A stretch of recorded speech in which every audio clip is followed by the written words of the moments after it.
Hello kapatid, so ito na yung mga bagakay. So ipakita ko sa inyo kung alin lang dito ang gagamitin. Hindi naman po ang buong katawan ng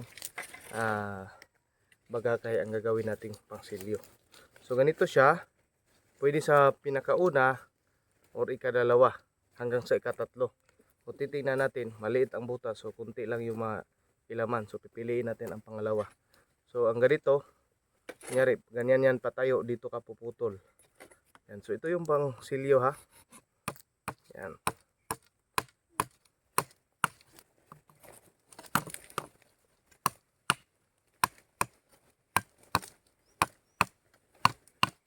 Yan. So ganyan pagputol para hindi po masira. Yan. Pasensya kayo sa itak ko. Eh, kahit ganyan yan. Eh, yan talagang paborito kong dalhin. Hawa ada.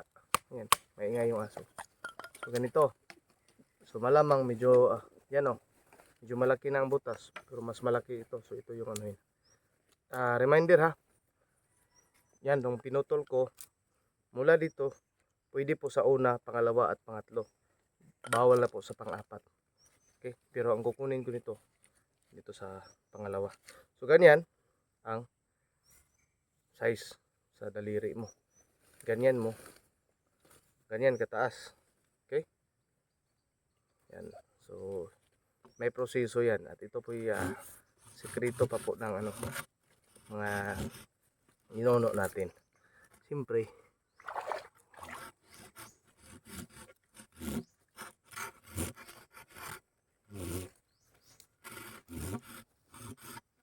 yan.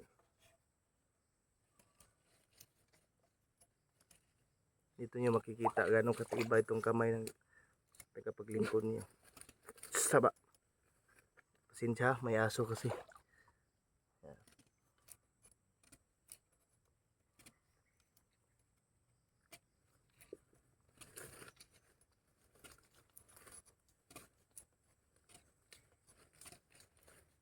Yan. Bawal siya mabali, bawal mabiak. Kaya ayusin sa pag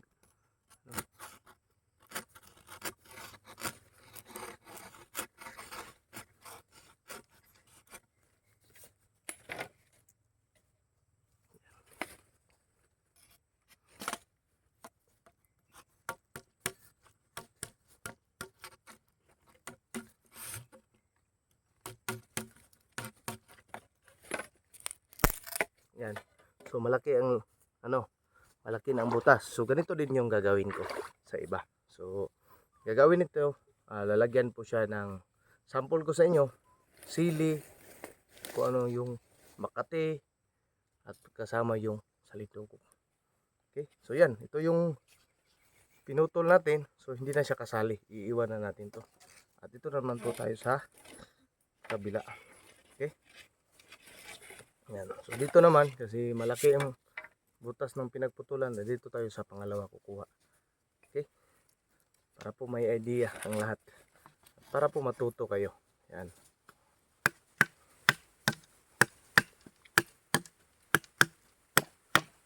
Yan ha. Again, ito po ay para pang silyo. Para po malaman ninyo kung may mga taong may sikretong galit sa inyo. May mga taong may balak na hindi maganda sa inyo. So lagyan nyo ng bakod. Lagyan nyo ng silyo ang bahay ninyo. At kalaunan, masusumpungan ninyo yung mga taong may mga balak na hindi maganda sa inyo. Yan. Uy, wait lang. Gumalaw bigla. Sinsya kayo. Ewan ko bakit gumalaw yung bag ko. Yan na natin. Okay. Gumalaw bigla yung bag. Eh ako lang naman dito. Yung mga aso, yung aso nasa malayo naman. Yan. So, para magkatulad ang size, ganyan lang natin. Okay? Yan. So, sa mga sa mga laging nakaantabay, mas mainam po na unti-unti nyo subukin ang paano ito. Okay? Para po malaman niyo.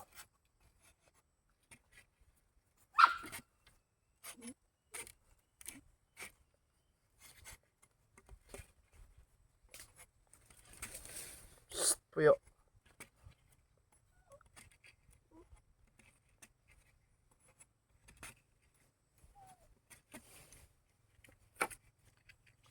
tigas. Make sure natin na hindi mababali.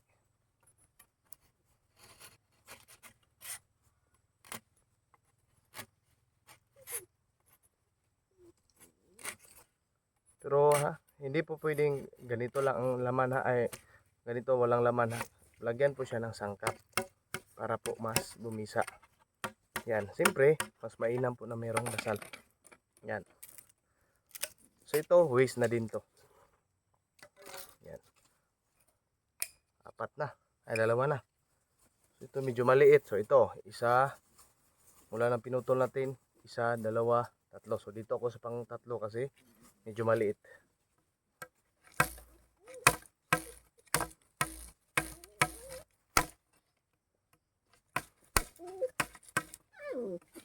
Psst, tawa mo dia. Sinsya kayo, maingay yung aso. Sila yung gumagawa ng ingay.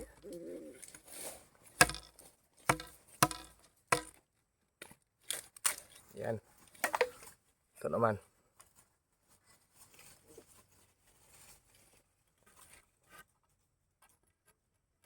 Okay.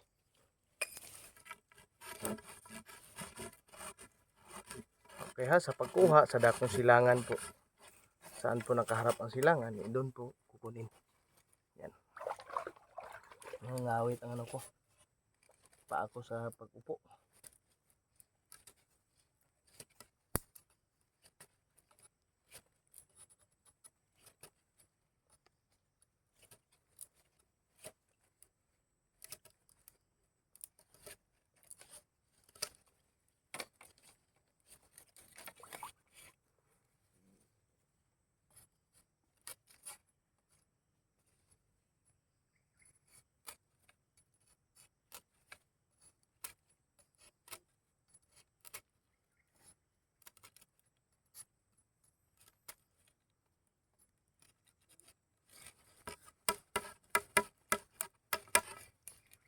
Yan, so tapos din yung 3. Yan. 3 na. So, siyempre, yan halos sila. Diba? So, yung pang-4 na naman. Okay. So, ito din, maliit. So, 1, 2, dito ako sa pang-3 din. Yan. Bawal na po sa pang-4 ha. Yan, kung gagawa kayo ng silyo, yan isipin niyo. Pwede kayong kumuha ng sa unang buko, pangalawang buko, hanggang sa pangatlong buko. Pero pag lumagpas na sa pangatlo, hindi na po pwede. Pagkatapos, sa isang puno, isa lang po ang kukunin. Okay? Isang puto lang po ang makukuha.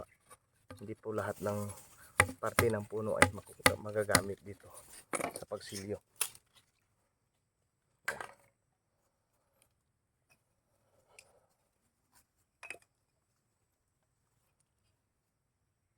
Yan.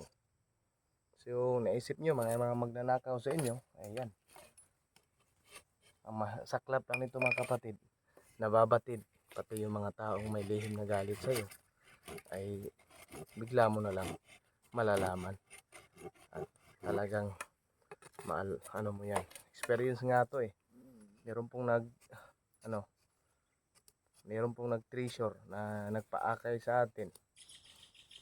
Sabi niya, bakit may mga problema doon sa paghuhukay nila. Sabi ko mayroong dyan, maaaring mayroong traidor. So, sabi niya, ano ang gagawin para malaman kung sino? Ito yung itinuro natin.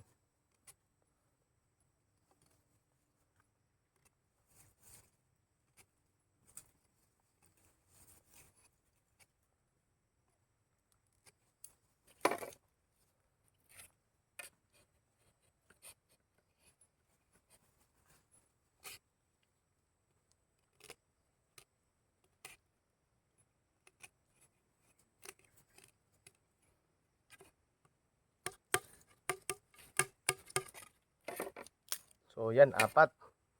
So yung pang 5, iba po din yun ha. Pang silyo po din yun, pero pang gitna yun ang mga bakanting lote o di kaya mga lupain. So pwede ding 4 tapos lagyan pang 5 sa gitna. So ito po yung lalagyan. Yan. So dyan po ilagay yung sangkap. Okay? So di ko na lang po ipakita yung panglima. Pero gano'n na. Ganito po ang proseso. Kaya at least may idea kayo. Pwede po kung wala kayong orasyon, common naman po talaga ang Sator square, no? Yung Sator, Aripo, Tinit, Opera, Rutas. Pwede po siyang ilagay dito kasi yan po ay isa ding mainam na pangbakod. Okay? Kasama na lahat. Round protection po ang Sator square. At kung wala, kung gusto nyo pa, kung gusto nyo magsakripisyo, lagyan nyo ng sili. Sa isang piraso nito, lagyan yung 3 sili. Kasi bakit? Sa kapaniwalaan po sa tribong taga-Kaulo, pag may tangan ka o may ilagay ka na galing sa sili, lalo na yung siling maanghang, yung tinatawag sa amin na kulikot, ay hindi ka magawang malason o magawan ng hindi maganda sa iyong kapwa. So maging pares na nito. Dagdagan pa ng awog at mainam din po kung wala kayong mga orasyon, kahit po dasal po ng salmo. Okay? Para po mas bumisa siya. Yan. Yan po at isang mapagpalang panahon. So ito po kaganda ang bukiri namin. Yan, lupain ng lula ko. At isang mapagpalang panahon. Please like and share, subscribe po sa video natin upang masundan at may matutunan kayo. Isang mapagpalang panahon.